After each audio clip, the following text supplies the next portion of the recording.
Good afternoon to all the speakers of today's webinar. I hope you're able to hear me. Good afternoon. Good afternoon, ma'am. So I'm Guru Prasad Bangle, director at SolutionBuggy. So we are basically a platform to connect the manufacturing industries with the experts. And as part of it, over the last 6 years, we worked on a lot of food and beverage projects and projects in the sector of chemicals, pharma, and also a lot on the trending topics like EVs and ethanol manufacturing.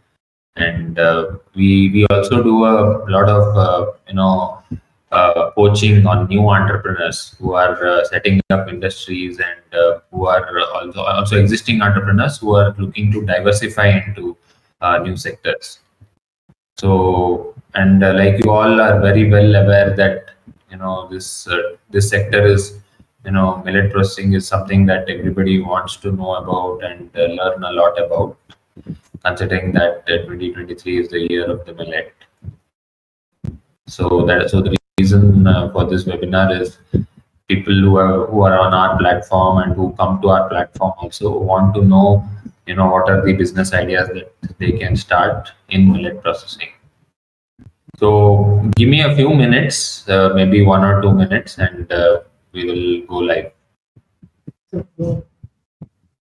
The flow of the today's webinar will be, we will have Mr. Tapas Chandra, walking us through the aspects of millet as such, and what are the products that we can look at.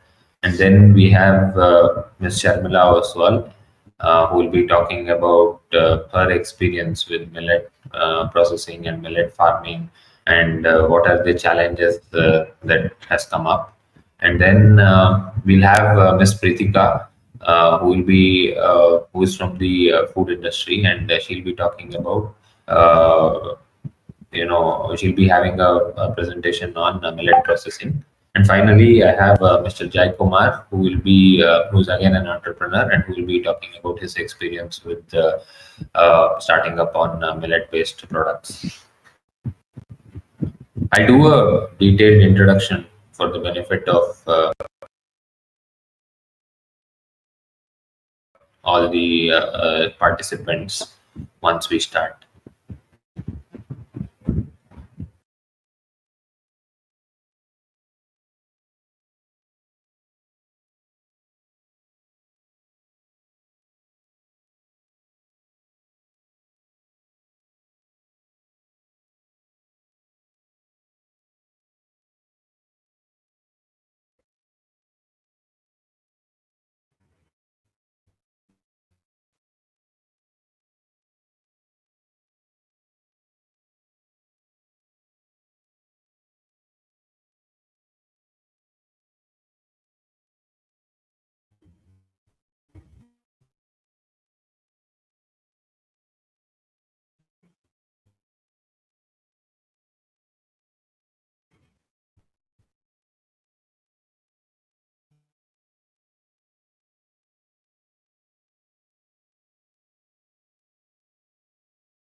Good afternoon, everybody.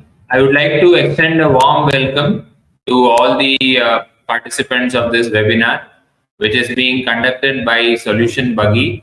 And today we'll be looking at millet processing And as you all know, that 2023 has been declared as the International Year of Millet. So we have some stellar speakers today lined up, where we will mainly talk about the overview of the millet processing industry, market potential of millet and millet-based products. What are the millet processing techniques that one can look at, and complete kind of a roadmap for anybody who wants to get into millet processing. What are the opportunities and challenges in this processing industry? And what is the future trends and developments in the millets market, not just in India, but across the world as well? Before I start, a quick introduction to SolutionBuggy. We are an online platform to connect the manufacturing industries with the experts. I'm proud to say that today we are India's largest platform for the MSME sector and have experts on the platform. We've completed more than 3,100 projects across India over the last 6 years, to training programs and all the way until setting up of an industry, right from the concept to commercialization stage. It could include basic market research, product identification, detailed project report, machinery procurement, plant setup, commissioning, supply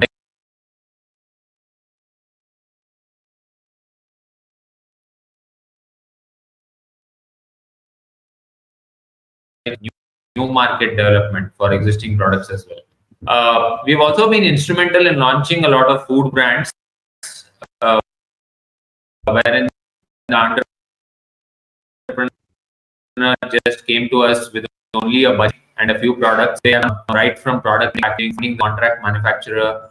Many times, the new entrepreneurs have a problem with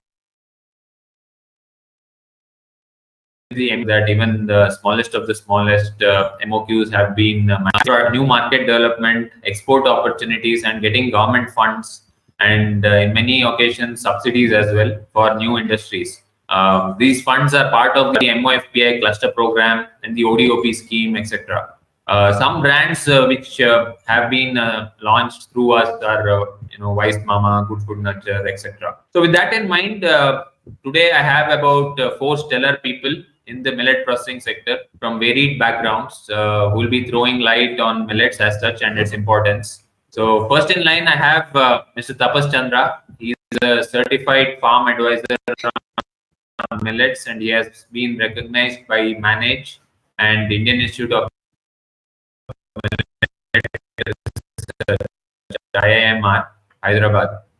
He's an MBA from MBA in after the Odisha Millet Mission.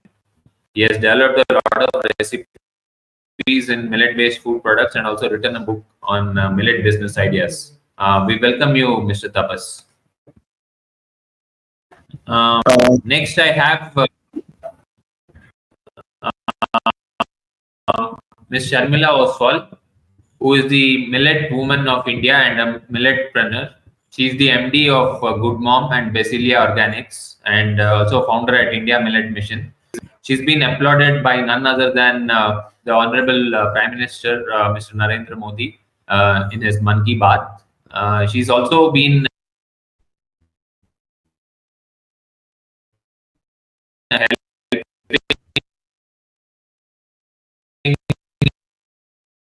and inspiring social enterprises to work on malnutrition and food security. I welcome you, Ms. Sharmila. And I would also like to have a small video playing on.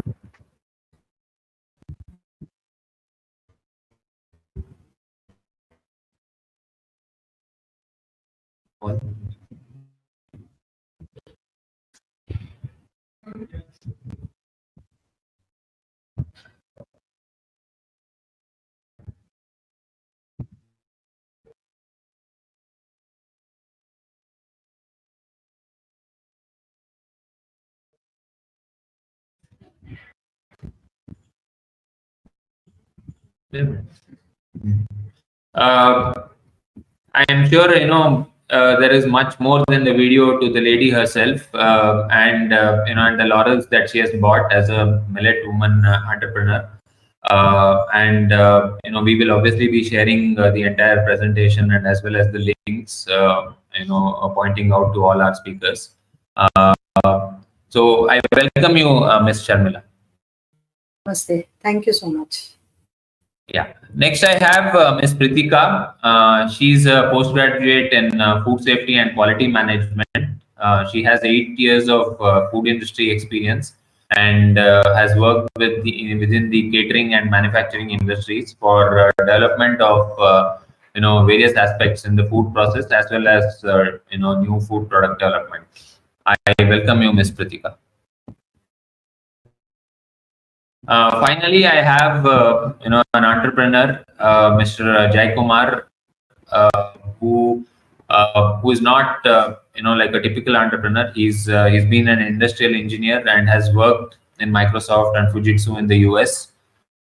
In 2012, he's being bitten by the entrepreneur bug and has started his own chain of millet-based organic food products, basically to promote healthy eating.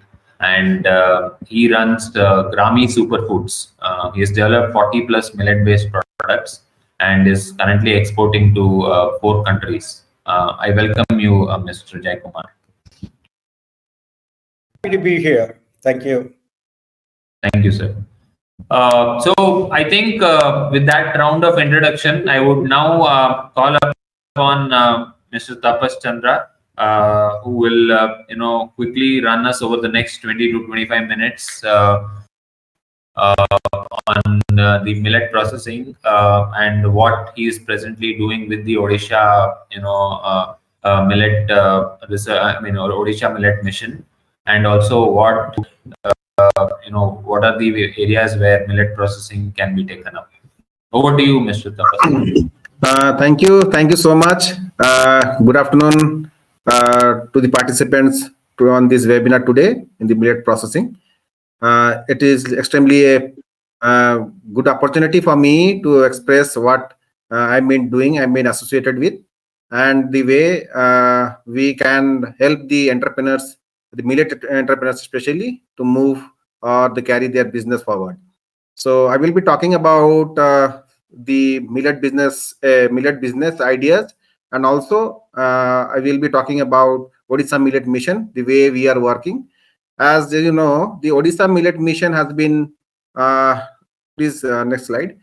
It has started in the year 1718, but the way it has impacted the life of the farmers and the way the farmers have been benefited, the project has been again extended to another 5 years. So it is a program where we started when 2018 was the National Year of Millet. We started before that. But what are the objectives? We need to know how we do that in the ground level. It is one of the projects that is mostly focused on the consumption part, and also the way we can increase the productivity of millets through adapting the different agronomic practices in the ground.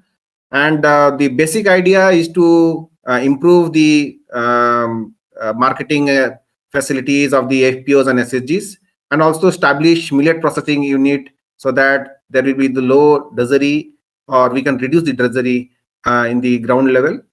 And the best part is that how we are including millets in the ICDS program, midday meals and PDS.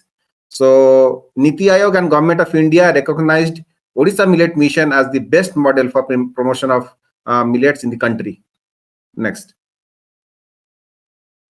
So I will give you just a structure, the way we work. We have Government of Odisha, where we frame all the policy and the convergence, all that has been done through different departments. And we have version in the state level, and also the SHGs, FPOs, and NGOs we have in the ground level. And we have NCDS as the research-based organization, which we help us in the survey, baseline survey, and the impact that we have been done through this project. And also we have collaborated with many universities like Cambridge University and others. Next. If you look at the map of this, the way we started in the 17-18, we started with just 7 districts, and we have moved in 2023. We have moved to 19 districts covering 142 blocks. But you will be happy to know that it has been introduced. It has been also allocated that, and in the budget also, that we will covering each and every district of Odisha. So in this year only, it has been separate budget for Odisha Millet Mission, where we will be spending about 2,808 crores. So it is a very huge project for our state. Next. So this is the delivery mechanism that we work from the state level to the district level, from block level to GP level, and decision has been taken from each and every level, from state level to the GP level, and every part and every stakeholders take a responsibility of taking these millets to these great level, if I say. And this is the best. What I think is that whatever the issue that has been raised or we face, it has been addressed in the very quick response that we get, and so that the farmers are mostly benefited. Next.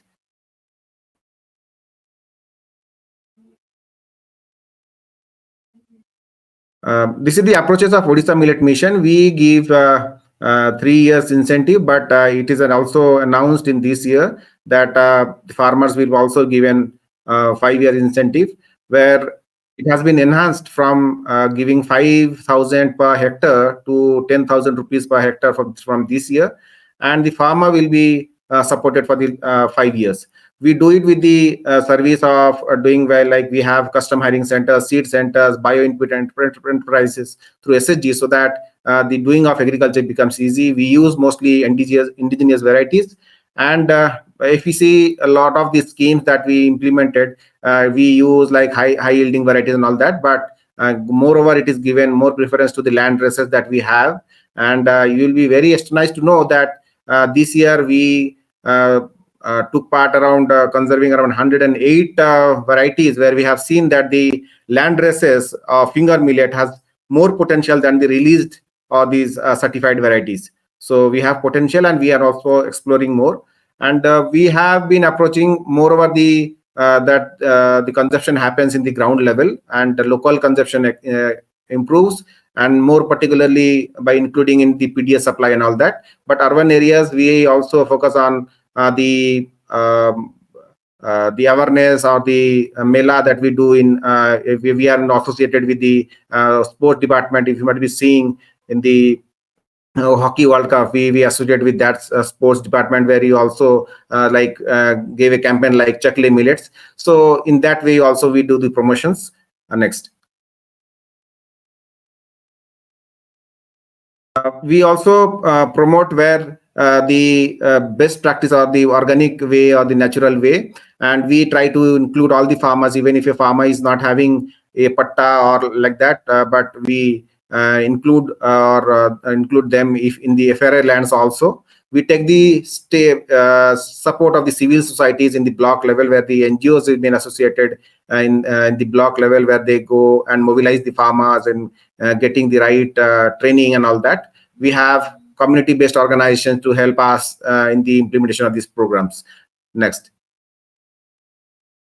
So promotion of these improved agronomic practices, we started very giving training to these farmers, going for the community nurses, and also using the markers, going for the transplantation of these. And also we have introduced like cycle weeder, where the ease of weeding also becomes easy.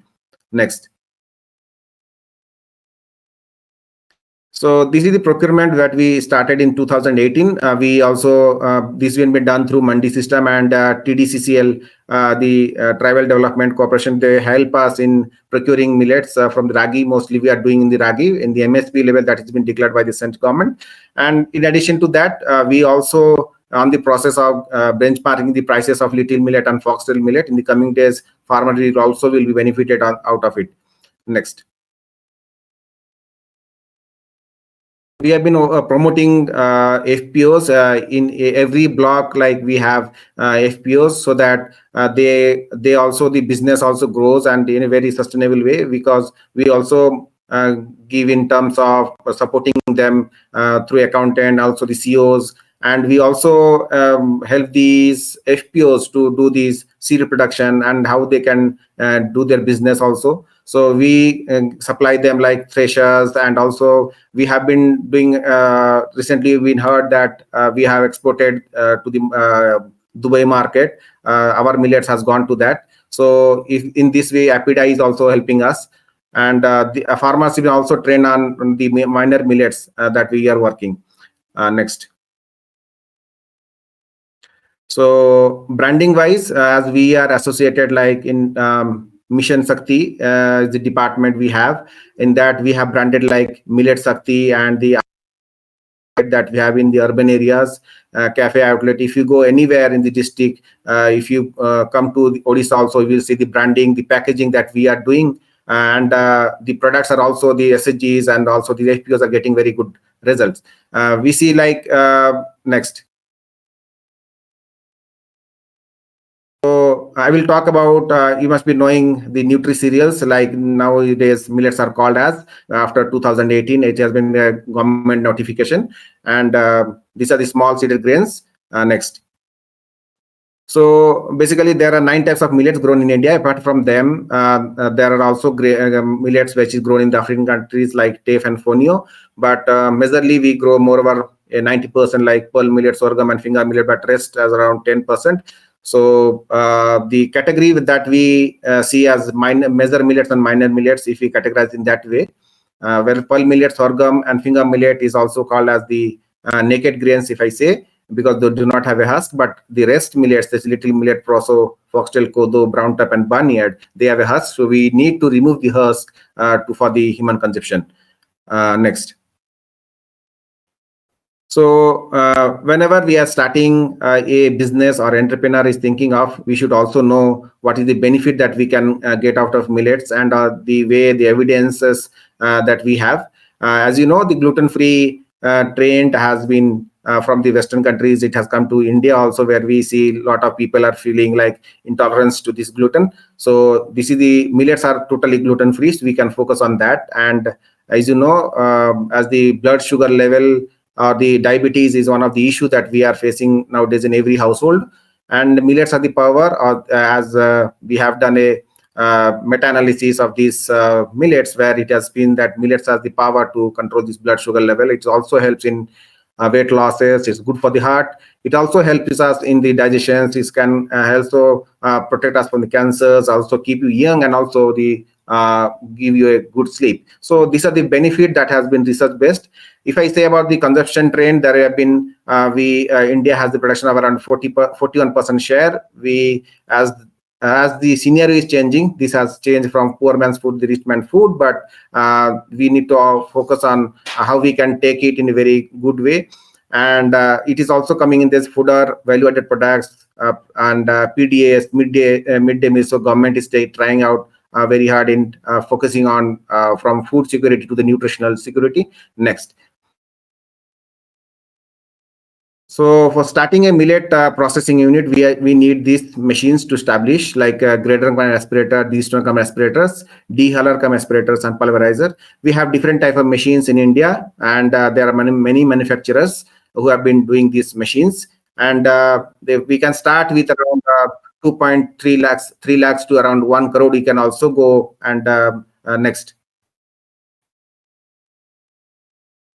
Before the okay. We want to say that why millet value addition is needed, because this is the product, because the consumer's taste and preferences are needed in that sense. So there are many like Soulful, 24 Mantra, Manna Millets, all have come up in the long run, because they have been into market for since last 1 decade, if I say.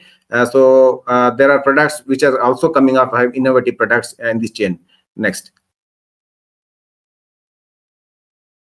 So why value addition of millet is required? That we need to understand, because by value addition we can meet the taste and preference of the consumer. We can reduce the post-harvest losses. We can also do some nutrient enhancement, as the urban areas where they are liking towards ready to eat, ready to cook products. So we can also bring up that.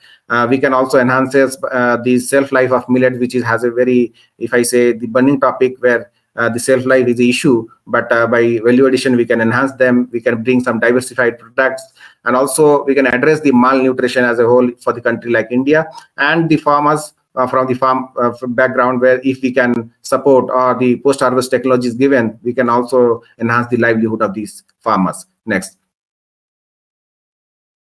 So what is the opportunity in terms of, if I say, millet pasta is also getting more over, and millet pasta we can make in even one machines, like millet pasta and vermicelli. This is the process that we follow. We need to do the milling, sieving, adding water, mixing, extrusion process, if I say, and drying, cooling, and packing. So if I say below, you can see the sorghum varieties, which has been researched by Indian Institute of Millet Research, that these are the varieties that we need to focus to make millet pasta and vermicelli. Next. This is the millet puff, and puffing technology has grown in, and the snacking items or the flavor that we add upon these snacks, we get a very good taste. And for that we need a puff gun machine, and it works on the pressure and the temperature. Next. Another where I see a opportunity of millet flakes. It can be, we can do like in sorghum, ragi, proso, kodo, and all that. And the if you can add up like in the breakfast cereals. So this is the product which is getting a momentum nowadays. Next. Bakery item, where I see millet cookies in each and every industry. If you can bring the product that you see in the cookies or the biscuits in the market, which is more is used as maida is used, we can also say that no, this is the 100% millet biscuits, or it is 100% gluten free. That way we can focus on the product if you like to. Next.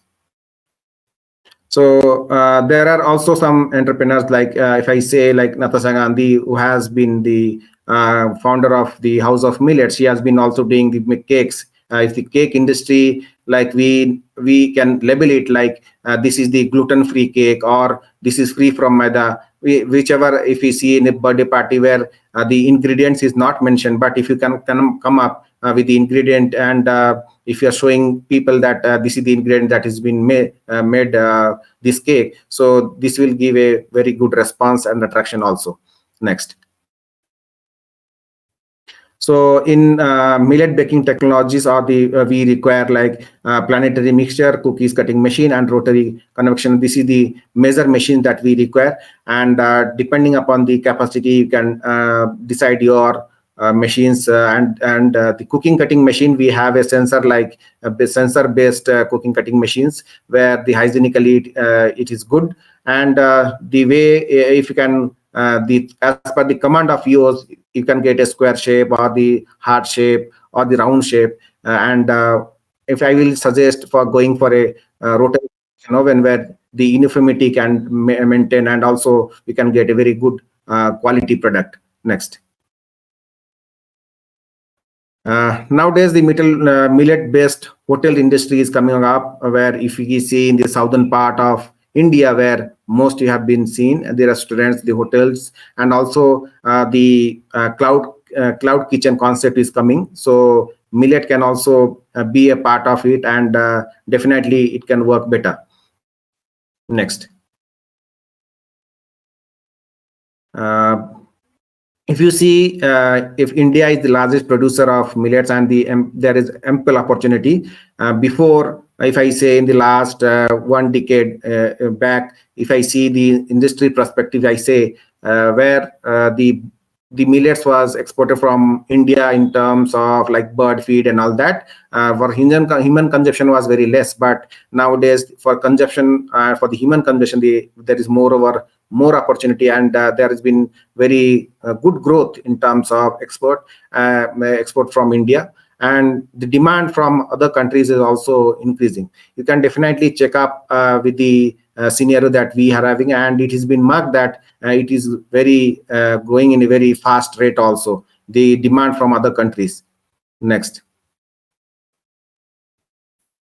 And if you're thinking for like packing up the millets for the retail industries or the supermarket, there is also opportunity where you can see, like in the last one decade, there were not a shelf in the supermarket or the retail, but if you go each and every mall or maybe supermarket retail, there is a separate for the millet. So that the awareness and the people are now moreover inclined to these products which are made of millets. Next. If I see like baby food, for that one of these entrepreneurs, like the startup, they have like Slum Farm Early Foods, they have focused on that, and they have been also doing well. And the way they promote it and the way they have got the investment, so from the outside countries also. So in terms of that also, millet for the babies will be a good option if you are thinking of. Next. As I mentioned before, as bird feed also been growing industry, and there is more of a requirement from the other in the other export for the export of from our country. So we can also focus on that. Next. So apart from that, I see like there are like sorghum, bajra, or finger millet. There has moreover seed availability, but in terms of minor millet, there is lot of scope where there is shortage of seeds. If we can come up, or we can do some seed production in minor millets, I hope in this, or there are some land races where the R&D can work, and also we can bring some more varieties, like promising varieties which can give more yield. That is most required. So in this seed production also we has opportunities. Like most of these millets have been dealt with the small and marginal farmers. If we can bring some aggregators, or we can be aggregators in the rural areas and can procure it, store it, and supply as per the need of the industries. So that is one of the way we can also do. Like cutlery industry, like if might hard, like many are coming lining up, like BK Environmental Innovation, where they have been using cutlery, like they are making spoon fork with these millets, which you can consume it after the food. So cutlery industry, where after COVID, the hygienic or the way of has operation has changed. And if I say the e-commerce platform, we can also take. There are a lot of, I've been seeing that there are improvement in the e-commerce platform where millet products have been added up, and the online platform like where Amazon, Flipkart, and there, if we see like Big Basket, where these their order, or they have doing more business as the days are going on. So demand is coming from each and every corner. Next. So before I end up, but I will say something, few things which I have marked since I have been working in these industries or with this millet for the last 10 to 12 years in this sector. So we need to bring we need to understand what the consumer is expecting as an entrepreneur. We need to bring some innovative products, or we can use the knowledge that we had, like the sprouting, fermentation, and all that. And we, as you know, the everyone says the taste is not good, but we need to drive, or we can bring the product which is more tastier, because as you know, taste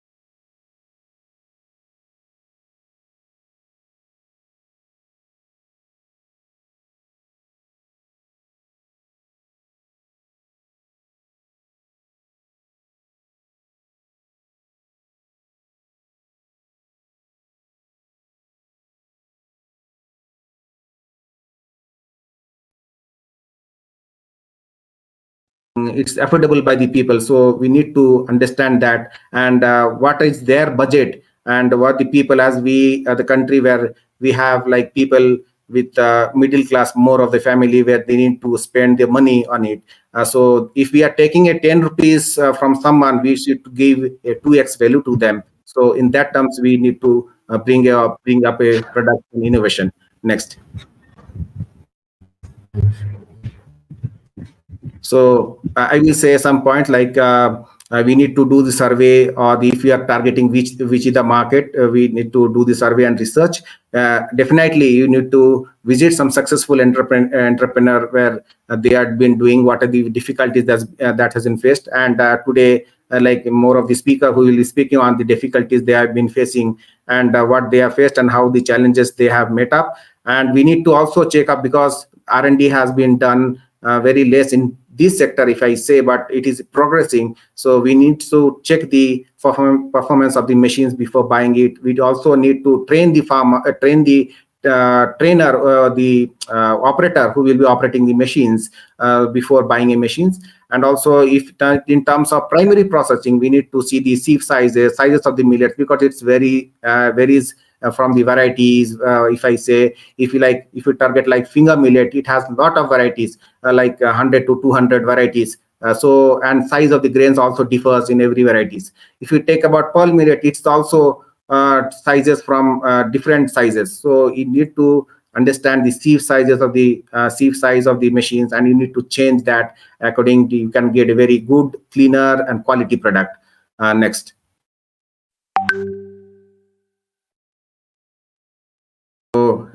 So as you know, millets, if I say, there are a lot of talk in these days, but I will say millets are good for you, good for the farmers, and good for the planet. Next. So I have, as in the beginning, I have been introduced that I have written a book. You can also, it is available on this Amazon, because I got a lot of responses from India and also abroad, and I get a lot of queries. And I have my website like www.milletadvisor.com. We can write blogs on that. In that, necessity has made me that I could write a book on it. So this book is, I'm getting very good response from the readers, and hope this will also help you in your journey. With this, I must thank SolutionBuggy for giving this opportunity to speak with you. And thank you. If any questions, that actually address it. Thank you so much. Right. So thank you, Mr. Tapas.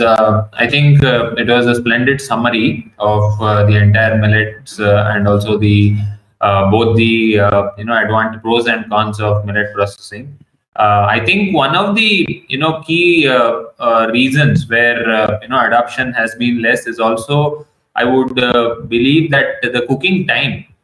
Because especially in the tier 1 and tier 2 cities, where both the husband and wife are working.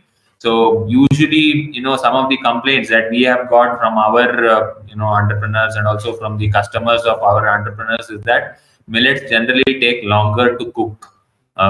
So that is also maybe one of the aspects that has to be looked at. Although I think a few companies which we worked with previously had this QCMP, quick cooking millets. So that has wherein a little bit of pre-processing is done before the actual packing is done and all, and before the millet-based dosa batter, or millet-based khichdi, upma, and things like that were made. So the QCMP millet was used. Quick cooking millet was used, and to some extent, the cooking time had been reduced in that case. Right. So I think a splendid presentation to open up the entire session. Obviously, we have a few questions. I will come back to you at the end, and we will address the questions. Now I have the millet woman of India, Ms. Sharmila, who will be walking us through her journey and the success story of Good Mom Millets Company. Ma'am, we would want to hear about your success story. Hi, I'm audible, right? Yes, ma'am. Hi. So, well, as the name contemplates, good mom. So the story of either our country or anywhere you go, any part of the world, mom is always going to be mom. So whether to eat karela, whether to eat any bitter thing, whether to eat the vegetable which you don't like, so moms, they will come up with the tricks that, how they will feed you with that all bitterness, because they are very much concerned about your gut, your stomach, your health. So what happened is, now, if you see the whole, plethora of the world is going towards refined flours. If you will see our day-to-day lifestyle, leaky guts or whatever the issues, digestion or obesity, diabetes, cancer, PCOD, what are the reasons? And the my first, I think, question put to me was success story or maybe the growth story of our startup. So the whole trigger was COVID, actually, because during the COVID times, we noticed that there are millions of deaths. Now that those millions of deaths, even I think many of us lost our dear and near ones. The reason was weak immunity. Now those weak immunity, the biggest reason is the food, because if you see whatever food we are eating, that is giving us the strong immunity to survive, to sustain, to face these kind of pandemics. So this particular trigger, and before that, actually last 20 to 22 years, we are running NGO. Now in that NGO, we work with farmers, water, food security nexus. So while working with the farmers, there are always challenges with the water. So there is a less water, or there is a drought, or there is a too much heat, then too much floods, and then all these things. Last 20 years while working with the farmers, we also realized that millets are the crops, because I'm from Maharashtra, but original ancestors are from Rajasthan, and then I'm a cocktail of Gujarat, Rajasthan, and Maharashtra. So my all these three states, we have jawar, bajra as our staple, and ragi. Now these three millets are right from our ancestors, like at our home. It's like by default or by compulsory we eat. So during the COVID times and this past history of 20 years working with the farmers, and especially water zone, where the most important crucial area for the crops is for the water, water assessment, and the crops what need the kharif and rabbi, the seasons what we have. So all these millets, climate friendly, regenerative, carbon neutral, smart agriculture, all these practices, and the our emphasis being on regenerative agriculture. Now with this philosophy, with this thought process, with this entire sustainability in the mind, and being myself a mom, well, I call myself as a good mom, because right from, let's say, when we are growing our children or husband or family, in-laws or parents, the thought every day, a housewife or a mother gets up with the thought, what I'm going to cook today, or what will be cooked at home. So now millets are the, powerhouse, or we call it as a superfood, or you call it as, sare bimariyon ka ek ilaj, So it's like a Ramban or Sanjeevni or whatever you may call. So these all things together.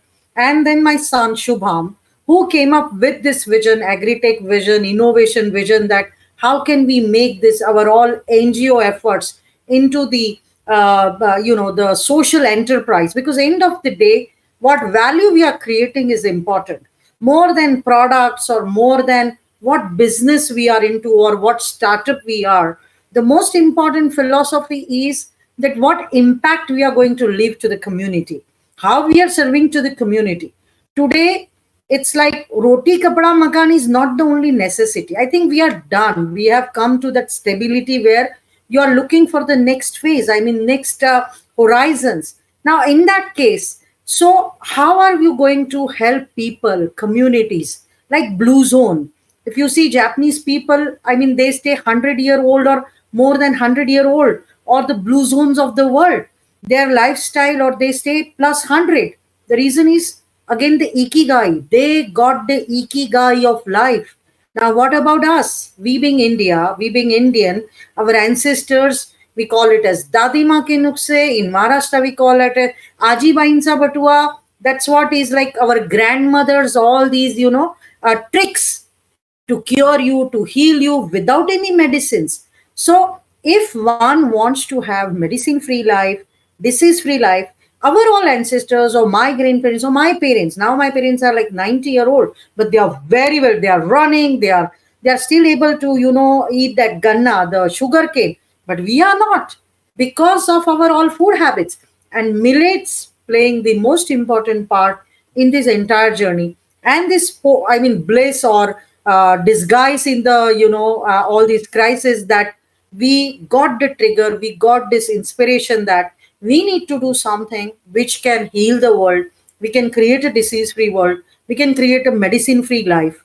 And then this startup emerged as a good mom, and our company is basically organics, because we are doing organic farming through our farmers, where right from seeds, because in that seeds the most important part is whether the zinc is appropriate, whether the amino acids are appropriate, whether the iron is appropriate. Because the most important aspect I see in this industry, in the millet industry particularly, like malnutrition and food security. Now, this particular two things, if we have to combat, then whatever seeds are being utilized on the farms, and I mean by the farmers, has to have all these proper nutrition. It should not be hybrid, GMO. So how do we all work on this? So we started our journey right from the seeds. So seeds to plowing to sowing to growing, and that too organically. Then we started onto the Jivamrut, and how do we did hundreds of experiments on organic and natural farming, where how could we use the all natural resources.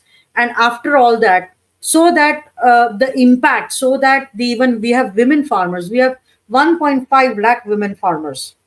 Our digital women warriors again is launched by Prime Minister in 2018 at Delhi, at Constitution Club, with again Niti Ayog Mr. Amitabh Kant. So we have been always very much inspired, encouraged, motivated by our Prime Minister. In fact, one of my biggest reason to start this startup is, we are so fortunate to have such a great Prime Minister, because he sent the letter in which he mentioned that, ma'am, you should work on the hemoglobin issues or anemia issues. So from that moment we got the inspiration that even the Prime Minister of country is so much concerned on the women's health, children health, and the most important aspect, why do you need to take the supplements or hemoglobin or anything, if you are having the sufficient kind of supplement from your own food. And what is that food? That is millets. So, and we are again, our heritage is very rich in the terms of millets. In the terms of growing, we are the highest growing country country in the world, millets. So, in all this situation, we have started this startup, and I'm very happy to share that the 2 years journey with all roller coaster, because millet word is, even if it looks very sophisticated, people don't know. Except South India, because in South India, it is, I think, very much aware of. People are very educated, very, I think, conscious. Compared to, you see our like Bombay and Pune or Gujarat or Rajasthan, I feel we are the most spoiled people. So millets is like a very alien word here. And Jawar Bajra, they would know, but millet, they say, oh my God, what is that millet? So still, it's a huge transition. So when we are talking so much about millets, International Year of Millets, the journey has begun. It is going to have a lot of awareness now. Fortunately, Government of India, Ministry of Commerce, MOFPI, MSME, SME, everybody is doing great awareness. There are huge schemes. If you see the budget, if you see the budget, maximum thing is emphasized on the millet, Shri Anna.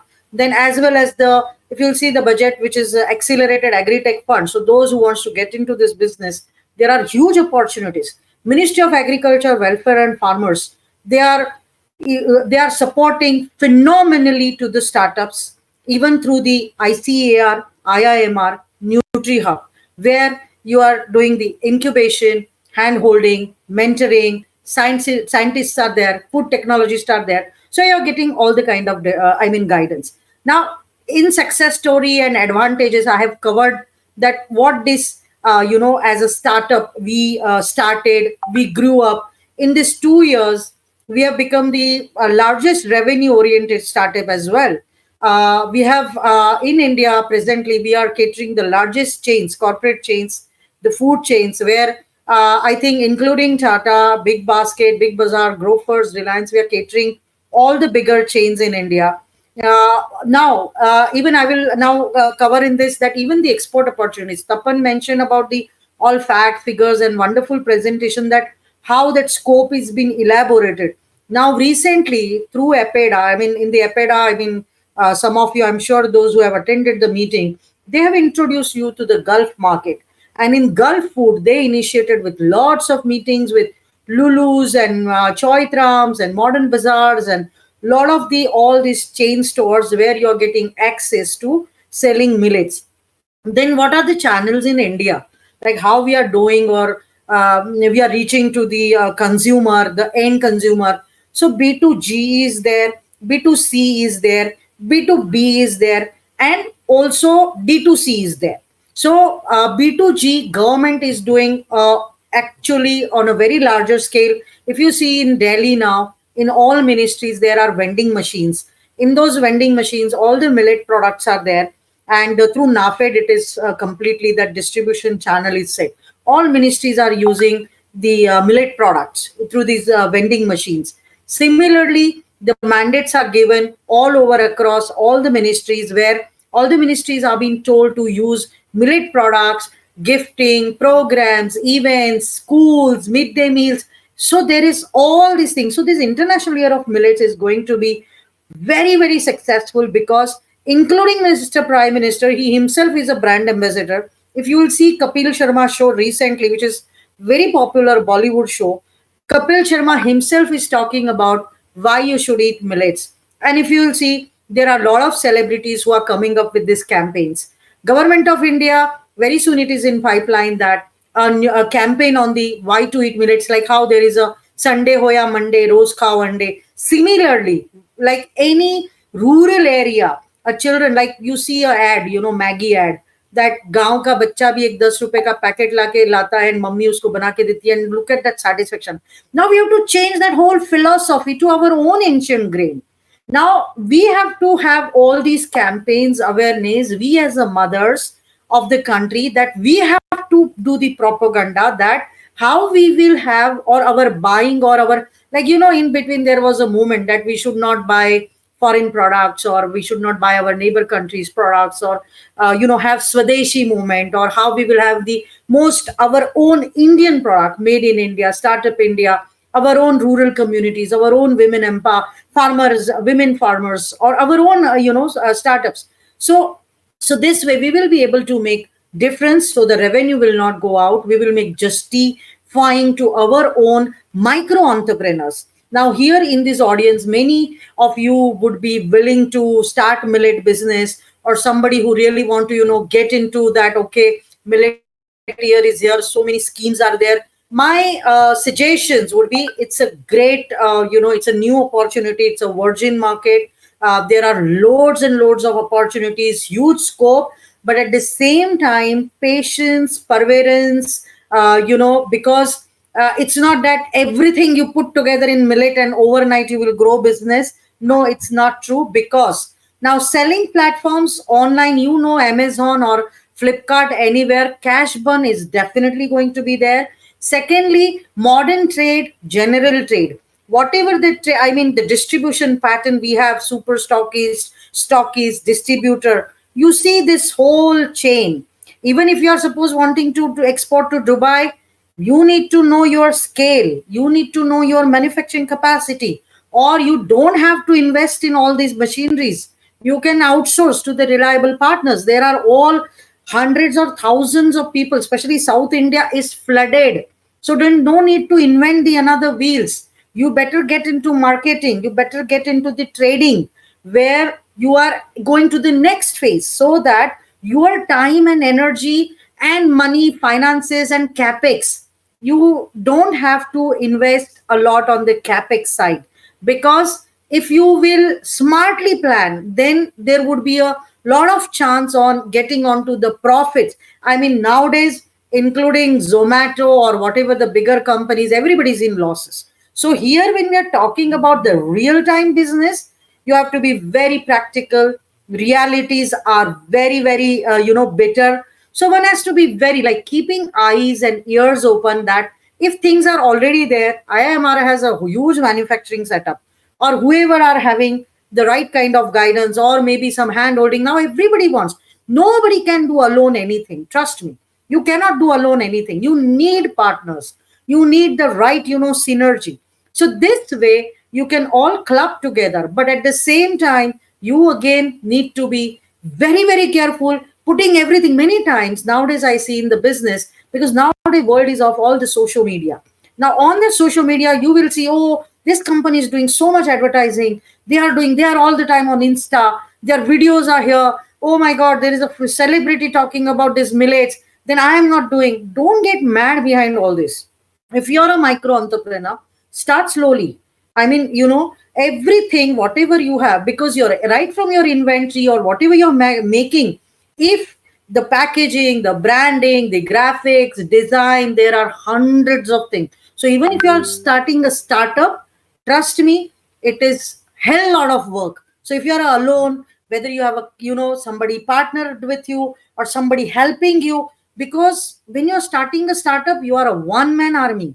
There are so many things which you are alone going to do. So you need to be very careful. This industry is phenomenal, but the patience, patience is most important, and your smartness. You don't need to do things again and again if that is already there in the market. The right research is extremely important, because many times, I saw everybody will do laddus. If one person is doing laddu, everybody is doing laddu. If one person is doing puff, everybody is doing puff.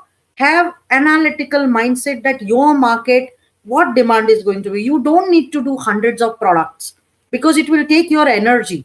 Making SKUs are very important, but after that, all those SKUs, selling their designs, their packaging, supply chain, it is a lot of work. So one has to be very much analytical on the side of how you're going to sell it. If you're going to sell it online, how you're planning about your finances, about your cash burn.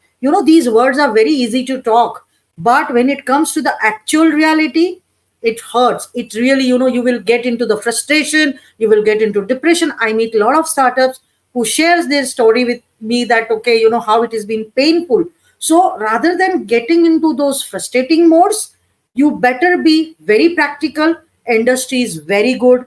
There is a huge support from the government in the terms of schemes, the initial finances, machineries, processing. Now they have announced the center of excellence. Then this kind of all set up as NutriHub or scientists or food technologies. Everything, APEDA is out of the way helping all these startups for the export, for the all the kind of opportunities for buyers and sellers meet. So they are giving you the genuine buyers sellers meet, through which at least you can get into the export market also. But before getting into the export market, one thing very careful, that whether you are well equipped to scale to the export market.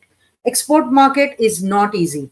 In export market, right from your, whether you're halal certified, whether you're USDA, whether you're European Union, where all these things are extremely important. United States of America, very stringent. Like they won't even allow raw ragi. Like you should know that what millets can be exported. The markets for export for the millets, Australia is there, UK is there, US is there, Dubai, especially now they have started in a big way. Now Gulf food was there, many of were there. So you all know, but challenges are going to be there.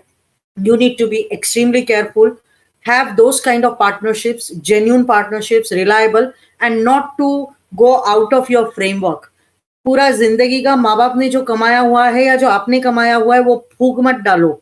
थोड़ा सा practical बनो. Be practical.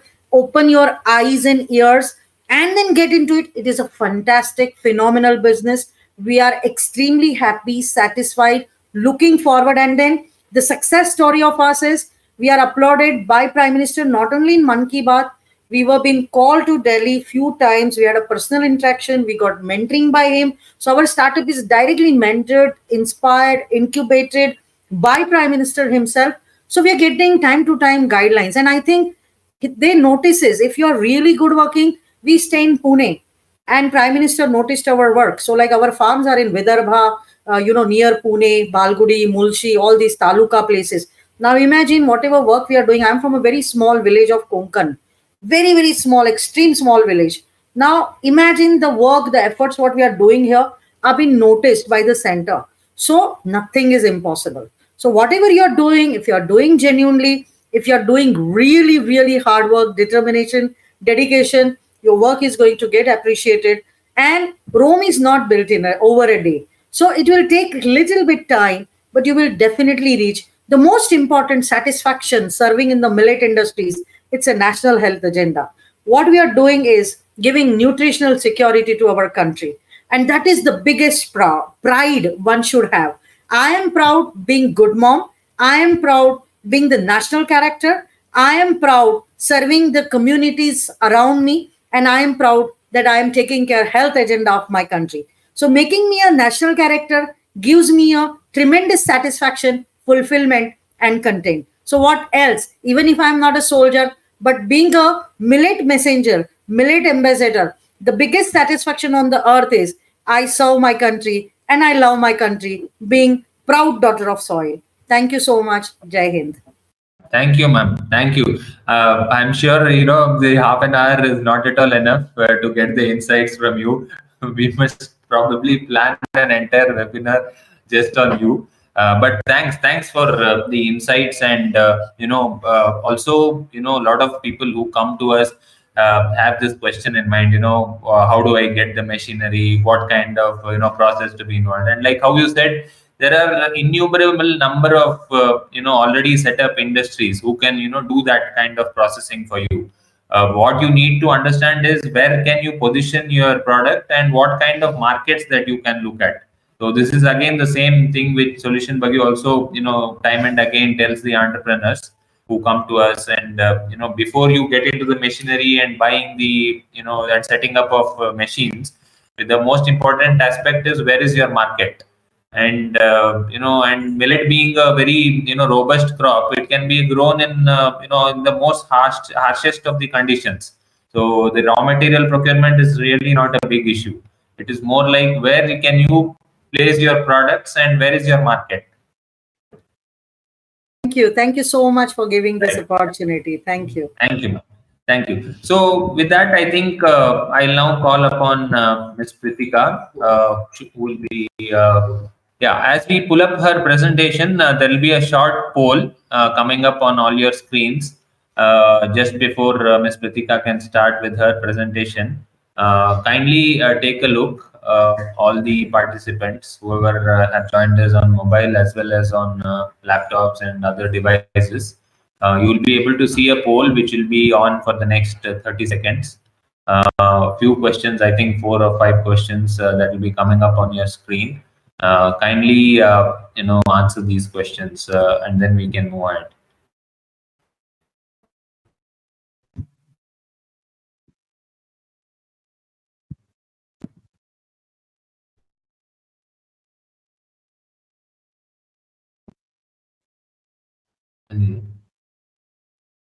Once again, I request all of you to take a look at your screens. A few questions that have popped up on your screens. A small poll that the team is running to understand, the requirements and what exactly the entrepreneur is looking at in terms of millet processing. Post this poll session, we'll have Ms. Kritika, walk us through her presentation on millet processing. The poll will be live for another 15 seconds.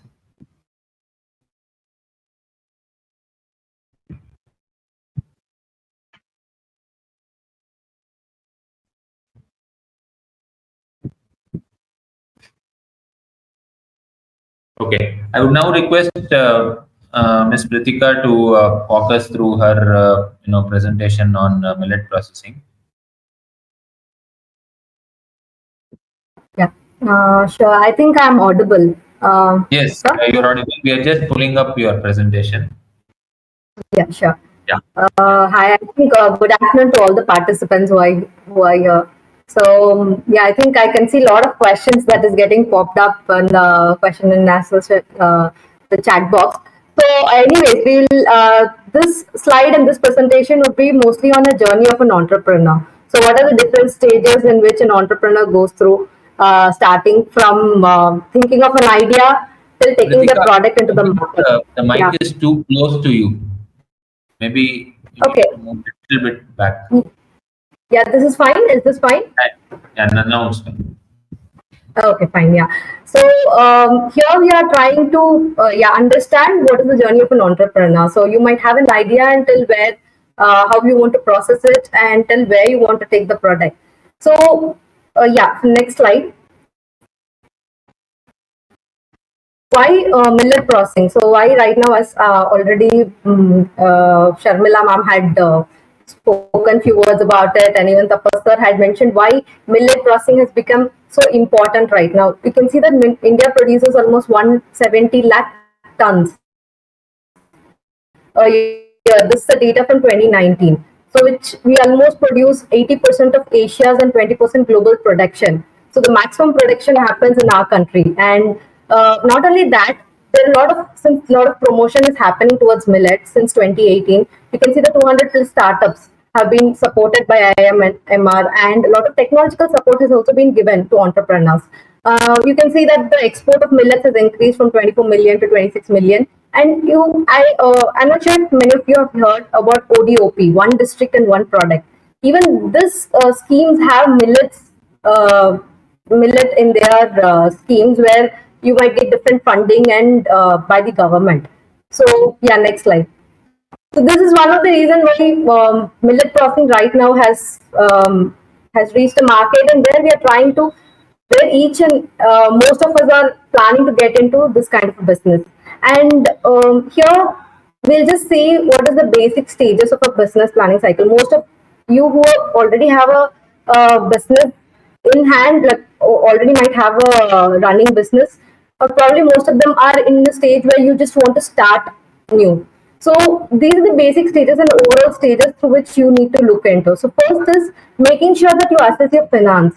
So money being the first step, you just need to understand how much you're going to invest for your business.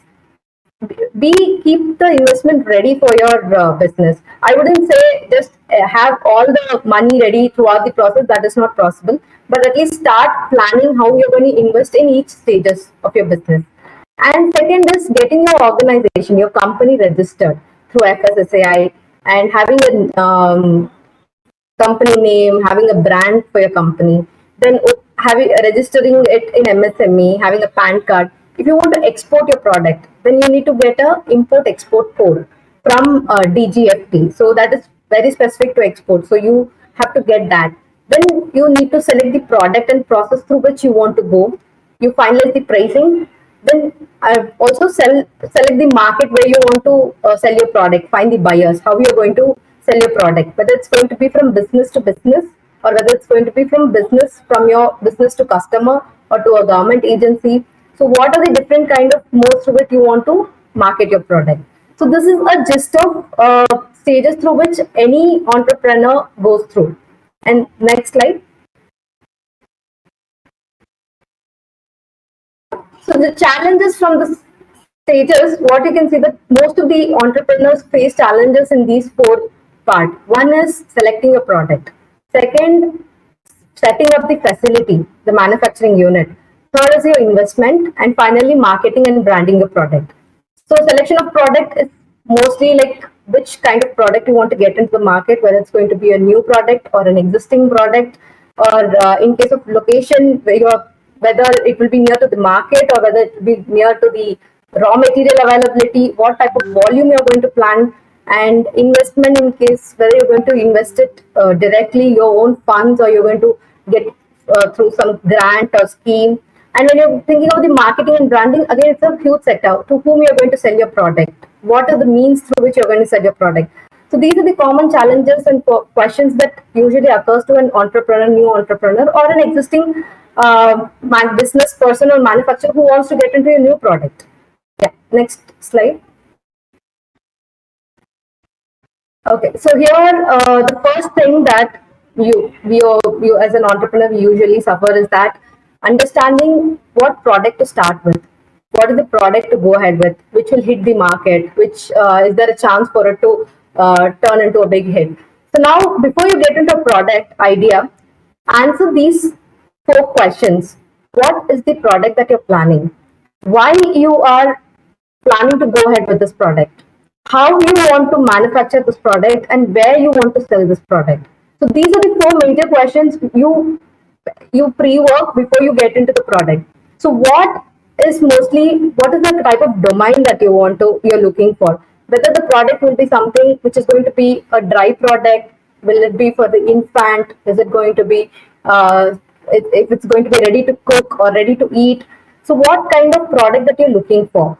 And second is, what is the technology and process that you're willing to include in your product? So whether you're going to have a very high class packaging to it, whether it's going to be, it can be a very simple process as well. So what is the technology that you want to get into? What is the unique selling point of your product compared to the market? What are the available products, and what unique you're going to sell in your product? And what is the cost that you're planning to sell your product at? So these are things that you need to first ask yourselves when you're going with a product. Second, why? Why is this product? Whether it's very new, whether you think this product is very new and no one in the market has it right now. Say a product is available in other country and you think that the product has a demand here and you want to import the product and you think this product over here, or you want to develop a novel product which is not there anywhere and you want to create your own product. Second is feasible for me because I have a land, I have raw material availability with me. So I think it's feasible for me to make this product. So feasibility is second thing. Profitability. So you think this small product can give me more profits. The processing will involve more margins. That is the reason why you want to go with the product. Then finally, the market demand. Understanding that there is a market demand for the product and you want to go up scaling the product. And how do you want to do it? So I think already even Chandra ma'am had covered that there are so much opportunities. You don't have to invest everything in your own manufacturing facility. You don't have to set up your own facilities. So if you already have a manufacturing facility, you can always try for different products. You can include different products. Whereas if you are starting small, always use the facility of a third-party manufacturer so that you can avoid the capital expense that you're doing. And third type of having a product is trading. You don't own a product. It is not your product. You just have an idea. Say if I am going to sell a product which is healthier and it is for fitness people and it's going to contain only millets in it. So I'm going to buy from third-party manufacturers or different manufacturers and I'm just going to trade the product to a consumer. You can be a trader, a middleman, or you can also be a repacker. You want your brand to be known, but you don't want to manufacture the product. You can always buy the product in bulk. You can repack it in your own label with your own brand, and you can sell it to the customer. So how you're going to sell your product is the third question that you need to ask. And fourth is where you're going to sell it. Is it going to be local market within the state? Are you going to sell it pan India, or is it going to be like specifically for export, or both domestic and export? So these four things I think you will have to figure out first and then go ahead with the processing of the product. Yeah, next slide. So these are some of the categories that are available in the market right now. You can see that there are a lot of beverages that have come in, bakery products, functional byproduct. Like, see, most of the millets where processing involves removal of the husk, the outer layer. So these byproducts can be used for some other purpose as well. So if you're making a product, you can always use the byproduct also as a functional product, because even those we might consider it as a waste, but that particular product also has the nutritional property which can be used for a different industry. You can have plates, extruded snacks, convenient flours, ready to eat and ready to cook products. So these are the common product category which is available in the market. But what do you really look for in a product as a customer? One, first is convenient. In today's market, in today's scenario where most of them are working and the time is running fast, you need something which is convenient. And second, you are looking for something which is attractive. Let it be the packaging or the food, you want it to be, it should be appealing. Third is sensorily acceptable. You taste it, you feel like having it again and again on a not just occasional basis, but you're trying to improve the acceptance of the product. So millets is something which we usually consider as boring, or most of us consider that it's we don't consume it as much as we consume the other products. But that is the kind of improvement that we need to bring into the product, that it is sensorily even accepted and people want to consume it again and again. Fourth is a nutritional value addition. As such, millet itself has a nutrition. So you can add this nutrition, this millet nutritional properties into other products. The products that are already existing in the market, you can always add millets to it with a portion or even completely, and make sure that the product is more nutritional. Yeah, and or else you can solve a problem. See, social costs. Say, for example, there are a lot of midday meals. There are a lot of government organizations which require such products. So you can always tie up with them. You can have a social cost for your product, and you can go ahead with it. And finally, a product differentiation. If you're replicating a product which is already there in the market as such, then why, as a customer, I need to buy a product which I'm already consuming from a different brand? Yeah, so try to make sure that you are differentiating the product in some or the other way, that the customer is willing to buy your product. Okay. So the normal product, as you can see, a normal product can usually goes through these four stages in any industry. The first is you develop a recipe. You identify a recipe, you develop a recipe, you deploy equipment for it. If you are having an own manufacturing unit, or if you are using a third party, you can always try your products over there. Then slowly finalize your product, finalize your process, and then start scaling up. So you start with a trial with 1 kg batch, or say 3 kg batches. So whatever the minimal quantity you can do trials, you try with that, get an acceptance of the product, and then start scaling up. The third thing is doing a shelf life study of the product. When you're claiming the product is stable for 1 month or 6 months or 1 year, make sure you test your product. Test your product for shelf life, the quality, the consumption. It should be safe for consuming. And finally comes the packaging and storage. So any product will go through these stages in a processing line. Yeah, next slide. This is what we covered with respect to the product. So when we are looking into location and facilities, the common challenges that you as an entrepreneur might face is that the resources, from where you're going to get the raw material, where you're going to sell it, and whether you're going to have from where the land, where do you want to place your manufacturing unit, whether it's going to be near the raw material availability or whether it's going to be near the market. Because based on what you're going to do, if you're going to trade or if you're going to repack, it's better to be near the market. If you're going to manufacture and just export the product, it is better to be near the raw material. So these are things that you need to be sure before you go ahead with the infrastructure. And the facilities, again, how much you're ready to spend, what type of technology you're going into, what is the capacity and volume that you're planning, and how much of investment are you ready to put in.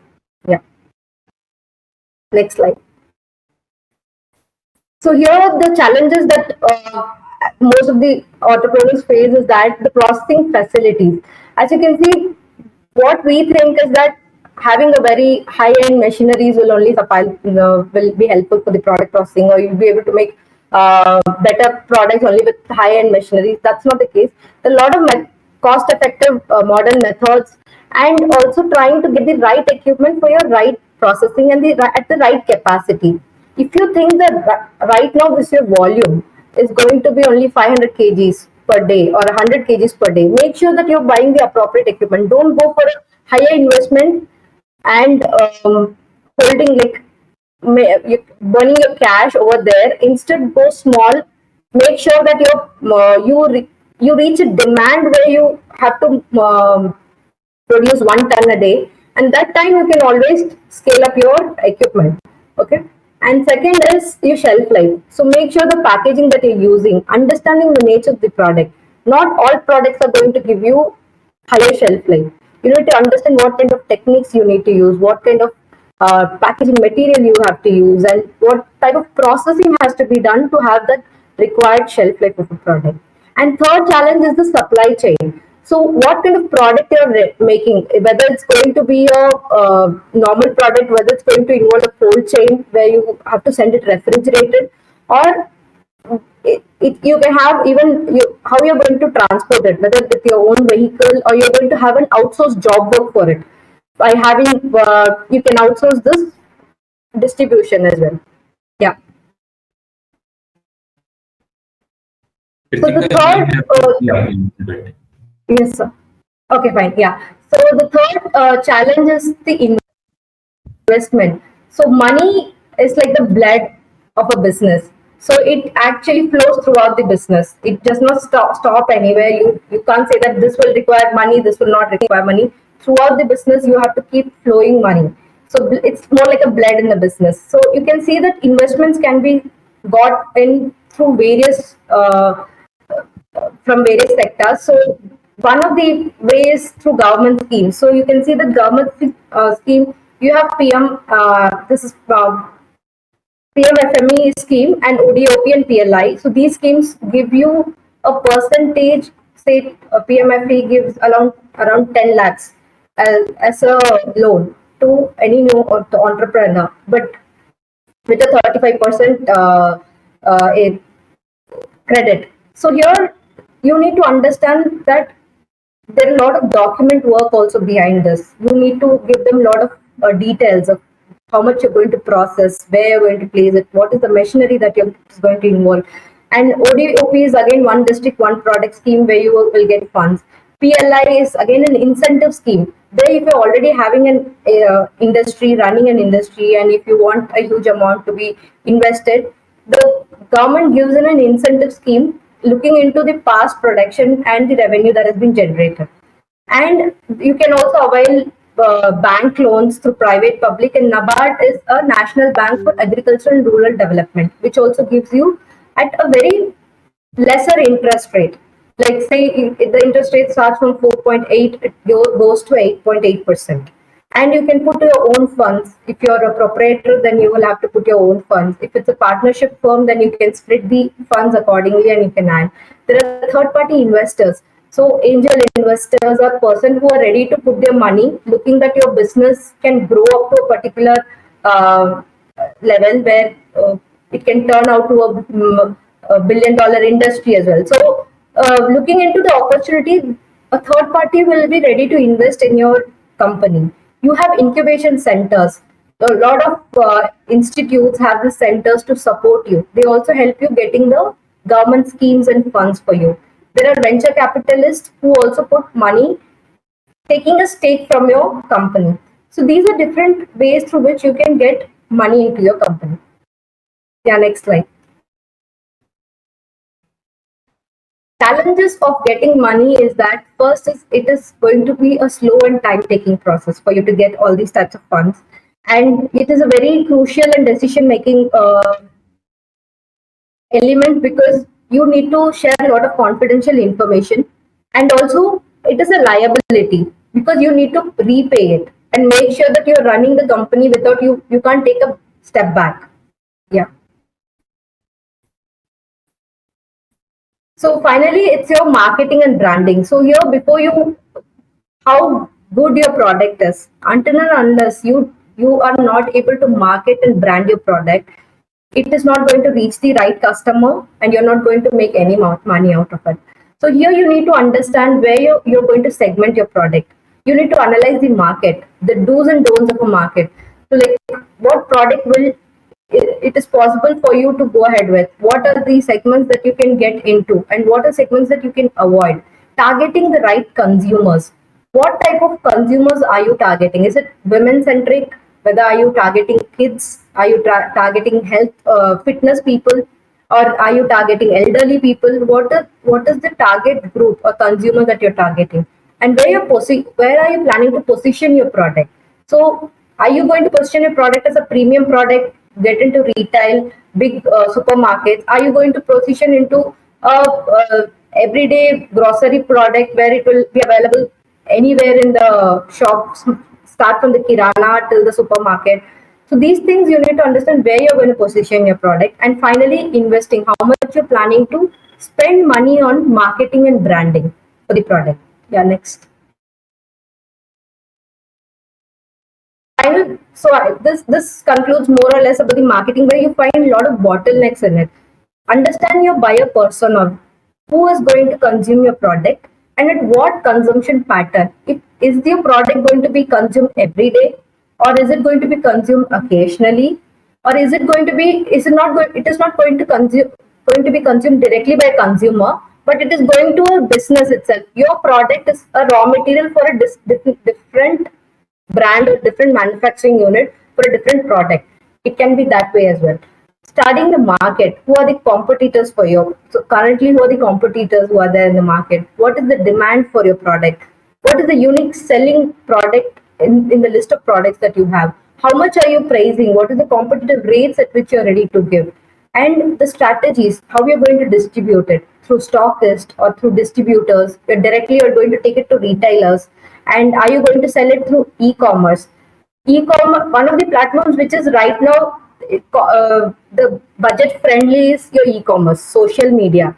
So you have your own website, you sell your own products through it, or you have e-commerce where sell it to third party platforms. You can also give trial packs for people to try and come back to your product. The higher side of branding is having a TV ad. Then you can go for radio advertisements. You can place your product in exhibitions and have posters. So these are different places where you can build your brand and get this product into market. So overall, as an entrepreneur, you need to go through all these stages and come up with solutions for all these challenges for you to slowly build your brand and the product with time. Yeah, I think I would like to, yeah, next slide. I would like to just thank you and conclude it over here, and thank you for listening. And you can post any questions in the box regarding this. Thank you, Pritika, for this wonderful presentation. I would now like to call upon Mr. Jay Prakash, Mr. Jay Kumar, and he's been an entrepreneur in the millet processing sector. As I said, he runs Grami Superfoods, and he himself, has taken a keen interest in the millet sector. Sir, I would like to understand your journey as an entrepreneur and also the success story of Grami Superfoods. And one, aspect that I would like you to talk a little bit more is also on how are you today sourcing your raw materials? What are the challenges that you're facing? Hey, good evening, everybody. I know. And for a lot of you who are still there, we have 30 people dropped off, but all the people who are still there, hopefully this has been very beneficial for you. And for the next few minutes, what I'm going to do is only going to give you my learnings, right? And if there are lessons, then it's great. If there are not, then a lot of this journey is for my own thing.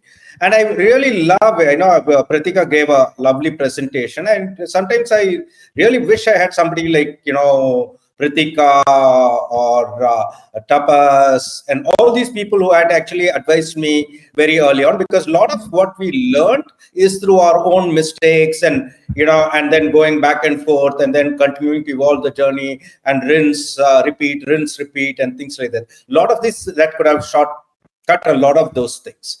But in spite of all the planning that we do, there will always be unknowns that we need to be ready for. So when we started, this journey roughly about 8 years ago in 2012. And that time, nobody even knew much about millets, right? Even today, when we talk, a lot of people are confused about millets. So imagine it's about 12 years ago. But when we had spoken to people like TNAU, which is Tamil Nadu Agricultural University, we spoke with GKVJ, which is Karnataka Agricultural University, etc. A lot of these people were so passionate about millets. So we were coming actually from a totally different route. We are saying, hey, this is a nutrition issue. Can we find clean label foods? Can we find good food for all of us to eat? And it's mostly selfish. Like, can I find something that's healthy for me to eat and snack, etc.? And we couldn't find many. And so that's when our journey started. Hey, why don't we manufacture something like that? And then slowly it evolved into a more complex thing. And as usual, right, a lot of our problems, like how we got wheat, etc., from the West, we looked westward. We said, hey, can we do something in quinoa, etc.? And then when we looked at and speaking to all these lovely professors, and we said, hey, we are thinking of doing something in quinoa. And they said, why quinoa? Why can't you look at millets? Because you look at the nutrition profile, it is as good or in better in certain times, and the price is just about 1/10.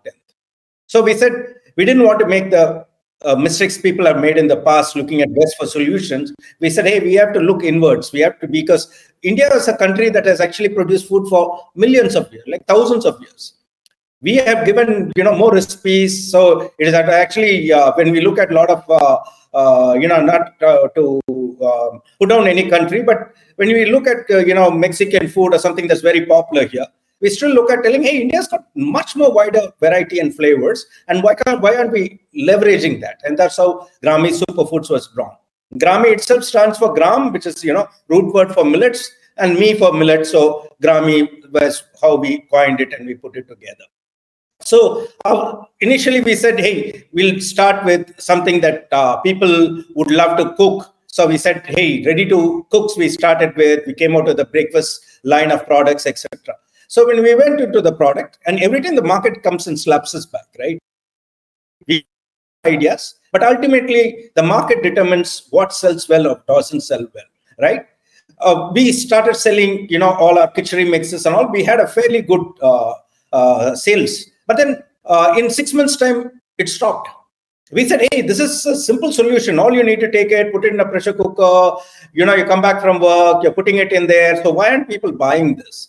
Then we realized it was the delivery systems. 2016, delivery systems started kicking in. You have the, Zomatos of the world, Swiggies of the world. People didn't want to come, take something, put it inside a pressure cooker. No, they didn't want it. They just wanted to take a phone and then they wanted to order food, right? And so we saw that our sales was falling down drastically, right? Like any other entrepreneur, one thing that we need to do is always be nimble on our feet, right? Look at the market, understand the market. When it slaps us in the face, understand why is it slapping us in the face. If you can continue, or we are continuing blindly and trying to dump more products into the market, it will not work. So we really asked them, like, what is it that you guys really want? And then we found there was a lacuna in the market because, as Pritika had rightly pointed, when we study the market, penetrating the market is not very easy. One of the biggest challenges when you get into a modern trade, etc., you have to pay huge amounts of stocking fees, etc. Like not startups, and mainly we couldn't afford it, right? Because every product or SKU they call it, which is a stock keeping unit, you would have to pay something like 10,000 for one company, 20,000 for another company. Some guy wanted 1 lakh, and there are all these big guys, right? So for us, to penetrate, if you're not a multinational, it's very, very, very difficult. So when we were looking at, hey, if this is a product range, where can we enter? The biggest advantage that we had, Bangalore at the time, where we are based, was a huge hub of growing organic stores. And they didn't want main labels. They were looking for clean labels. And they said, hey, we love your product, start bringing it in. If we did not get those penetration, for us to actually penetrate into the market would have been really, really challenging. Right? So this was really our biggest advantage that we had. So look at your ecosystem, right? What works for you in your own small journeys, right? In your local, if you're really awesome in your local thing, how do we do it? And in terms of procurement also, right? When we started, there were not many FPOs. We had actually started going to tribals, getting it from tribals, getting it cleaned, and then getting that entire supply chain coming there. And it's not for everybody, right? Because we had deep connects with the tribal communities. We had deep tribal connects with the colleges there in the tribal communities, etc., who are able to bring these people together and put it on. But now the advantage is you have FPOs, right?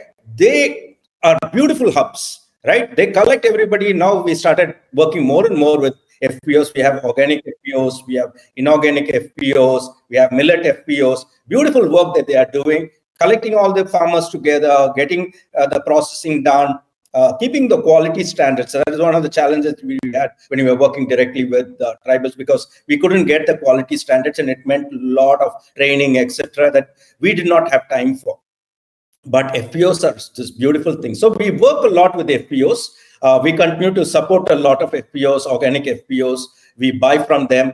I would also strongly recommend, if you're sourcing from them, work with them. If you want to start a processing unit, work with them again, because they will tell you which area of the market they actually need help, and you can be there. They already will be having about 500 odd farmers with them. Some of them have even 3,000-4,000 farmers. So it's a great opportunity for you to actually exchange ideas and then work with that. To get where all these FPOs are, online is a great place. You can go search for FPOs that are there. The Ministry of Agriculture gives you a list. Each state has got a list of all the available FPOs. You can work with the CEOs. They are a lot more professional, and they'll give you a lot more ideas on how you can get it and how you can penetrate a lot.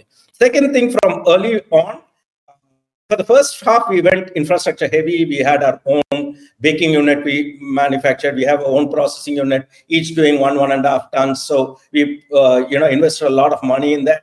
And then over time, because again, in our journey, like we were ahead of the curve, there were not many processing units, etc., that were there. But as over time now, in the last 5-6 years, we have seen greater investments coming in. There are food parks that are supporting that, and I'm seeing a lot of questions are telling, hey, I should do processing of millets. One of the biggest challenges in processing of millets is the storage after. So if you're doing processing of millets, great idea, but work with some food park that's close by that has got a temperature regulated storage, because one of the biggest challenge you will have is storing of millets after processing. Until you process it, it's very resilient to insect attacks and things like that. But once you process it, it gets into it. And then you have aflatoxins that get built up, and then your shelf life comes down. Rancidity sets in mainly on millets like ragi, etc., which just gives an extremely short shelf life. So you need to work with that. Again, advantage that you have right now is the government machinery is so well oiled and set up for you guys to right now enter the industries. You can work with any of the universities. In North Karnataka, the lovely universities there. In Southern Karnataka, we have that. In Tamil Nadu, you have multiple universities. I can talk about the South in Andhra and Telangana as well. You have multiple things. And I'm sure you can also take help from people like Sharmila, who will be able to guide you there. Or of course, you always have SolutionBuggy, who could also tell you, hey, which are the places, and they can guide you as well. So there are a lot of these information available. Oftentimes for entrepreneurs, we really struggle is, where do you get information? Say every time I'm doing some level of mentoring, there will be somebody telling, hey, how do I do this labeling, right? You have so much of online resources, but in spite of that, I tell them how you need to do it, etc. So feel free to reach out to the community. There's a lot of entrepreneurial community. IIMR has set something up for millet specifically, Indian Institute of Millet Research. They have a beautiful incubation center. You can just write to them. You can become a part of them. It doesn't cost you much. And they also give you a course very similar to what Pratika gave you in 10 seconds, which over a year, they give you that. And they'll give you a lot of feedback on how your packaging should be. They will help you with that. They'll help you with the designs, etc. So I'm saying is leverage a lot of those. So because we benefited, from a lot of that knowledge from multiple sources. So I'm saying a lot of those are available to you. So again, millet is a great opportunity. You guys should continue to explore this, because this is one of the few opportunities. The reason why again we entered is, look at organic. Organic is something that we have historically done. We call it natural. We call it so many things. But historically, it is something that we have always done, right? In fact, when you go to the tribal areas, they are organic because they don't have the money to buy fertilizers or the chemicals to this thing. So it's naturally organic. Yes, there is a productivity comes down, but it is basically organic. But the entire narrative then got, it became a Western narrative, right? It was they defining what is organic for us and why organic food is, right? It's not as if we did not realize it, right? So the millet is again a narrative that we can lead. And thanks to leadership here, they are driving a lot of that narrative globally. So I think we can take, last week I was in the Gulf Food. That was an interesting experience. Apida had done a beautiful work. They had got a kitchen out there. They had made people know about millets. So there was a lot of that noise going on. People came to our India stall. So there was all that is going on. So you guys, if you have the power to export, there's a great export opportunity. Continue to reach out to me if you want some where we need to export or some insight into it. Happy to help you guys out. But we are having our first exports out. We've been doing export, but the first exports out to the UK went out last week. And then on a monthly basis, we will be continuing to export to the UK because we have signed contracts. So those are the advantages that we have. Now we have created more products, but we stopped manufacturing many of them. We are working with entrepreneurs. We work a lot with women entrepreneurs and self-help group and hubs. So if you are able to, think, hey, how can I be a part of this? Come join our community. Let us see how we can work together and take some of your products globally. We are more than happy to help you out and help you with the packaging, because as entrepreneurs, we forget a lot of that, right? Which is all about how it looks, the look and feel, and the customer. Always think backwards, right? When I buy it, what is the type of product I like to buy? And so if we have a customer in our mind, I think it's going to be a fantastic journey to get everybody. That's my short thing. So maybe you can list down a few products as well, which you think have a good demand based on your, what you are doing. Yes, and I'm telling, because from my demand, one of the things that are moving very well for us, as well as in the global market, are millet noodles and millet pastas, right? So it is not, it's not 100% gluten free, but there is good demand because the flavors are very good. So again, you've got to think flavors. So those two things are doing good. We have recently introduced millet snacks. That is our traditional sweets and snacks made of millets, because traditionally we used to make these chaklis, etc., actually with millets. So then we moved to maida, etc. So we just went back. The flavor is amazing. We're getting excellent feedback from our overseas customers, and they're enjoying what they are doing. So those are the snacks, etc. Another great place you can continue to do that in terms of a product. Baking products sells well in the urban market, but it takes time to build brand.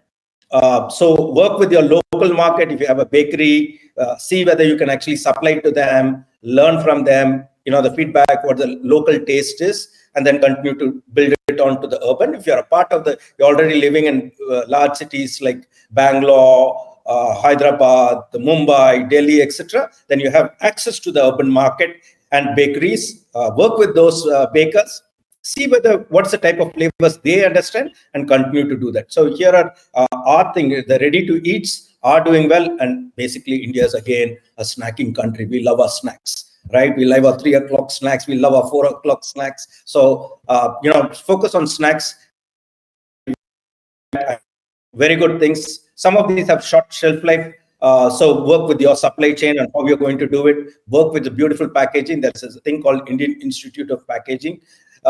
You can actually go online, check them out. They give you on how to do it, increase your shelf life. Just by changing our packaging from a 2-layer to 3-layer, we actually increase our shelf life by nearly 40%. What is your take on RTC product?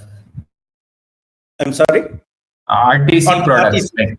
Yeah. Ready to cooks, we do have a line. I told you, we started our journey with the ready to cook market. Is still the pull is still not there. People are still looking for something that is readily available. RTC moves well in 2 segments. One is the Horeca, or the restaurant segment, where we supply in bulk, where it's a 5 kg pack or a 10 kg pack. The restaurants buy it from us and they prepare it.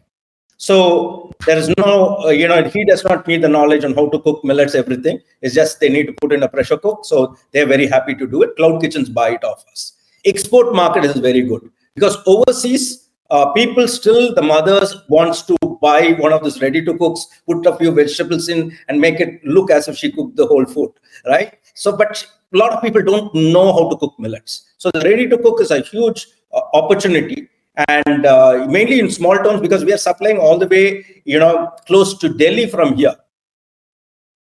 etc., that we are supplying. I'm sure I look at it, from a supply chain and distribution and the cost of transport, etc. But I'm sure that if you people set it up in your each regions, I think there will be people who are willing to absorb it. But work with restaurants, etc., telling, hey, I'm going to do this and supply it to you. Get your contracts ahead of time and then manufacture. Don't manufacture and then hope to sell.